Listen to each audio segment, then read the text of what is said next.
orang lain. Kenalkan usaha Bersemahu. Saya Iskak Indo. Baik, Tenaga kerja sendiri diartikan sebagai penduduk dalam usia kerja yang siap melakukan pekerjaan, yaitu usia 15 sampai 65 tahun. Menurut Undang-Undang Nomor 13 Tahun 2003, tenaga kerja merupakan setiap orang yang mampu melakukan pekerjaan guna menghasilkan barang dan jasa, baik untuk memenuhi kebutuhan sendiri maupun orang lain atau masyarakat. kebijakan ketenagakerjaan juga seperangkat program dan aturan yang dirancang untuk mengatur pasar tenaga kerja bagi pekerja dan meningkatkan kesempatan kerja. Kebijakan ini dapat mencakup berbagai hal seperti upah minimum, keselamatan kerja, pelatihan kerja, dan diskriminasi. Selanjutnya kita akan masuk dalam sesi tanya jawab. Namun sebelum itu dipersilakan untuk saya untuk memulai podcast kita pada hari ini. Menurut teman-teman sekalian, apakah kebijakan upah minimum yang ditetapkan pemerintah sudah efektif dalam meningkatkan kesejahteraan pekerja di Indonesia? Baik, akan dijawab oleh rekan saya Rizky.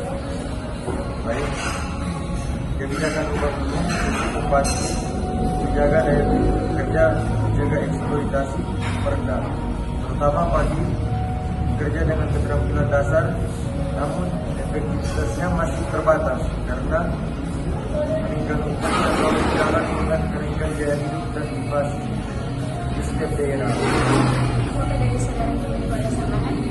Jadi menyangka, kenyataannya banyak program pelatihan yang tidak tepat sasaran atau tidak sesuai kebutuhan pasar kerja. Selain itu, masih minim sinergi antara dunia pendidikan, dunia usaha, dan pemerintahan, sehingga lulusan tetap sulit bersaing. Apakah saudara Juli? Baik. Selanjutnya pertanyaan kedua dari rekan saya Johnson. Baik, pertanyaan berikut. Bagaimana peran pemerintah dalam meningkatkan daya saing tenaga kerja Indonesia di era globalisasi? Silakan dijawab rekan Diego. Pemerintah berperan penting melalui peningkatan kualitas pendidikan vokasi, pelatihan kerja, dan sertifikasi kompetensi agar tenaga kerja memiliki keterampilan sesuai dengan kebutuhan industri global. Apakah dari saudara Jefferson ada saran? Segi sedangkan kenyataannya banyak program pelatihan yang tidak tepat sasaran atau tidak sesuai kebutuhan pasar kerja. Selain itu, masih minim sinergi antara dunia pendidikan, dunia usaha, dan pemerintah, sehingga lulusan tetap sulit bersaing. Apakah saudara baik? Selanjutnya kita masuk ke pertanyaan ketiga yang akan ditanyakan oleh sini.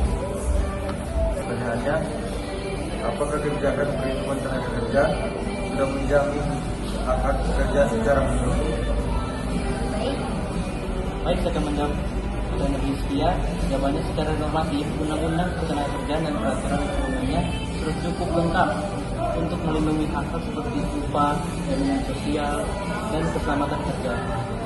Apakah ada tanggapan dari Ibu Rizkia? Izin penyangga, masalahnya bukan di kebijakan, tapi pada penegakan. Banyak perusahaan melanggar aturan tanpa sanksi tegas, sehingga perlindungan yang tertulis dalam undang-undang tidak selalu dirasakan oleh pekerja di lapangan. apakah saudara diterima? Ini ya pertanyaan keempat yang akan ditanyakan oleh rekan saya Diego. Saya ingin bertanya, apakah fleksibilitas tenaga kerja seperti kontrak jangka pendek atau outsourcing menguntungkan bagi perekonomian? Akan saya jawab. Fleksibilitas tenaga kerja membuat perusahaan lebih mudah menyesuaikan diri dengan perubahan pasar dan efisien dalam pengeluaran. Ini bisa menarik investasi dan mendorong pertumbuhan ekonomi. Saya sedikit menganggap, namun pada sistem ini justru menurunkan kepastian kerja dan kesejahteraan pekerja. Banyak pekerja kontrak tidak mendapatkan jaminan sosial, perlindungan yang layak, sehingga berdampak negatif bagi stabilitas sosial dan perpanjang. Terima kasih atas kebijakan pemerintah dapat mengatasi pengangguran struktural di Indonesia? Jawabannya, pemerintah dapat memperkuat pendidikan dan pelatihan operasi berbasis kebutuhan industri serta mendorong investasi di sektor padat karya agar menciptakan lebih banyak lapangan kerja. Jawabannya. Sedikit sabar, masalah pengangguran struktural tidak hanya soal keterampilan, tetapi juga soal kebijakan ekonomi, makro, dan pemerataan pembangunan.